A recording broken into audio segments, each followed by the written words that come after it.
தமிழ்நாடு முழுமைக்கும் தமிழக அரசை நிர்வகிக்கக்கூடிய நிதியில் பெரும்பங்கை டாஸ்மாக் நிர்வாகத்திடமிருந்துதான் பெற்று தமிழக அரசு இன்று நடைபெற்றுக் கொண்டுள்ளது. அவ்வாறு பெரும் நிதியை வழங்கிக் கொண்டுள்ள டாஸ்மாக் நிர்வாகத்தில் பணிபுரியும் பணியாளர்களுக்கு பணி பாதுகாப்பு இல்லை. அவர்கள் அனைவரும் பட்டம் பெற்றவர்களையே பணிக்கு எடுத்திருந்தாலும் பணி நிரந்தரம், பணி பாதுகாப்பு இல்லாமல் தினமும் அவர்கள் விற்கும் பணத்தை எடுத்து செல்ல பாதுகாப்பின்றி நிறைய பணியாளர்கள் அடித்து துன்புறுத்தி கைவர்களால் கொள்ளையடிக்கப்படுகிறார்கள். பார் நிறுவனத்தார்கள் அவர்கள் கட்டக்கூடிய பணத்தை டாஸ்மாக் பணியாளர்களை கட்ட சொல்லி துன்புறுத்துகிறார்கள். அவர்களுக்கு இஎஸ்ஐ பிடித்தமில்லை, ஓய்வூதியம் இல்லை. டாஸ்மாக் பணியில் பணிபுரியக்கூடிய பணியாளர்களில் 500 பணியாளர்களுக்கு டிஎன்பிஎஸ்சி மூலமாக அவர்களை பணியமர்த்தம் செய்ய வேண்டும் போன்ற கோரிக்கைகளை வலியுறுத்தி சென்னையில் மறியல் போராட்டம் நடத்தப்பட்டது. இன்று 5 மண்டலங்களில் வண்ணச்சட்டை ஆர்ப்பாட்டங்கள் நடந்து கொண்டுள்ளது.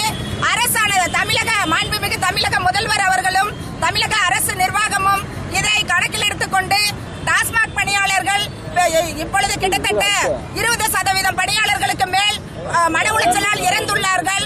அவர்களுக்கு பணி பாதுகாப்பும் உயர் பாதுகாப்பும் வழங்கி அவர்களுக்கு நிரந்தர காலமுறை ஊதியம் உள்ளிட்ட கோரிக்கைகளை நிறைவேற்றிக் கொடுக்கவும், டாஸ்மாக் சங்க நிர்வாகிகளை அழைத்து பேசி சுமூகமாக முடிக்கவும் ஆவண செய்யுமாறு இந்த போராட்டத்தை கவனஈர்ப்பு போராட்டமாக நடத்தி கொண்டுள்ளோம்.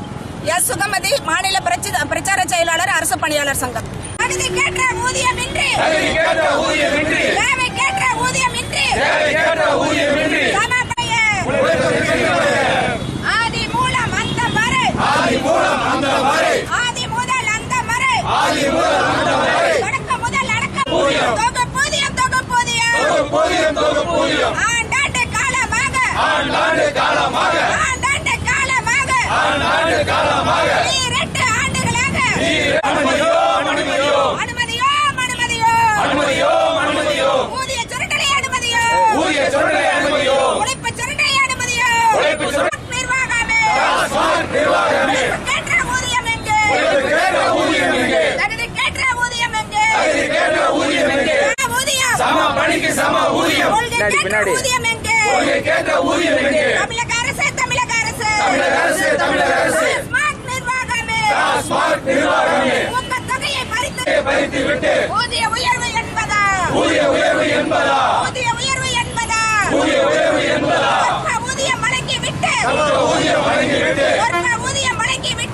அளித்தோம் என்று சொல்வதா, ஆண்டுதோறும் ஊதிய உயர்வு அளித்தோம் என்று சொல்வதா, உயர்த்தும் ஊதிய உயர்வினை